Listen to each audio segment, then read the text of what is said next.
నీకు ఆ థాట్ ఎలా వచ్చిందంటే పల్లెటూరు అమ్మమ్మలతోనూ, నానమ్మలతోనూ అలా ప్రాంకులు చేయాలి అని చెప్పి? అంటే బాగుంటది కదా మా ఓల్డ్ స్లాంగ్.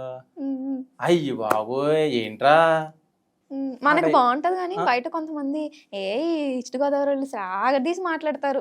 ఇలా అంటా ఉంటారు. లేదు లేదు నిజంగా ఒక సినిమాకి వెళ్ళినా అంత ఎంటర్టైన్మెంట్ ఉండదు. మా వాళ్ళతో మాట్లాడినంత సేపు ఎన్ని గంటలైనా సరే తెలియదు. హ్మ్. ఒకసారి ఎవరైనా వచ్చి మాట్లాడండి సిటిజన్స్ ఎవరైనా, హ్మ్. నిజంగా చాలా బాగుంటది ఆ పల్లె మొత్తం అంతా. ఓకే. అంటే ఏంటిప్పుడు గోదావరి స్లాంగ్ మీద దాని మీద ఉన్న ఇష్టంతో ఇది ఇలా పుట్టుకొచ్చిందా? అవును, యాక్చువల్గా నాకు ఆ స్లాంగే నన్ను ఇక్కడ వరకు తీసుకొచ్చింది. హ్మ్.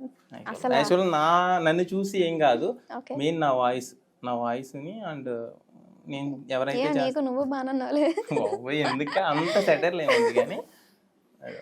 హ్మ్. నీకంటే కాదులే. ఇందాకేదో ప్రాంక్ చేశానని చెప్పేసాను. లేదంటే ఇంకో 2 నిమిషాలు అడుగుంటే ఒప్పేసుకునేదాన్నేమో. అవునా, ఇప్పుడైనా ఏం పర్లేదు, చిన్నదో వైపు పెద్దదో వైపు. కుర్రాడు చిన్నదో వైపు అమ్మో!